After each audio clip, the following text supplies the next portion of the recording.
তুফান two এখন যেটাই বানাই সেটাই আমাদের হিট হবে, এটা আমরা জানি যে এর থেকে বড় স্কেলে আমরা করবো, আরও 3-4টা দেশে আমরা শ্যুট করবো সিনেমাটা এবং তুফানকে অন্য জায়গায় নিয়ে যাব। একটু সময় লাগবে, আমি স্ক্রিপ্টিংই করছি, স্ক্রিপ্ট শেষ হলে দেন আমরা প্রোডাকশনে যাব। কবে ভালো থাকলে তুফান টু হতে পারে। একটা তুফান যেই রকম এক্সপেকটেশন মানুষের কাছে গেছে, যেই রকম হাইপে উঠছে, তুফান টু এর থেকে বেটার হতে হবে। কবে এটা আমরা বলতে পারছি না, এটা একটা চ্যালেঞ্জ আমাদের জন্য। ভাই রে ভাই, প্রত্যেকটা মানুষের মুখে শুধু একটাই চাওয়া, তুফান টু কবে আসবে, তুফান টু কবে রিলিজ পাবে।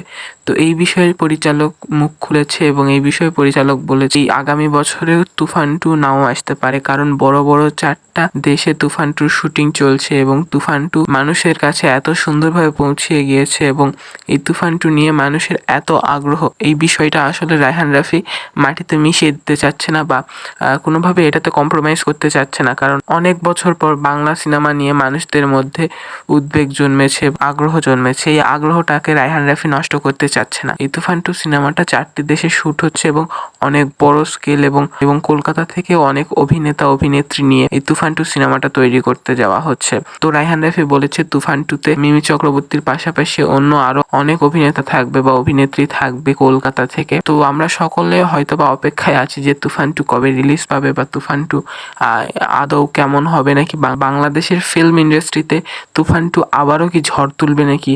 এই বিষয়ে আপনার কি মত, এবং আপনি যদি রায়হান রাফি এবং তুফানের ফ্যান হয়ে থাকেন তাহলে অবশ্যই আমার ইউটিউব চ্যানেলটাকে একটা লাইক এবং শেয়ার করে যাবেন, এবং এই ভিডিওটা আপনাদের কেমন লেগেছে অবশ্যই আমাকে কমেন্ট বক্সে জানাবেন। তো রায়হান রাফি সম্পর্কে আমাদের চ্যানেলে আরও অনেক ভিডিও আছে, তো আপনারা দেখে আসতে পারেন এবং আমার এই চ্যানেলটাকে দয়া করে সাবস্ক্রাইব করে পাশে থাকবেন। ধন্যবাদ, আসসালামু আলাইকুম, ভালো থাকবেন সবাই।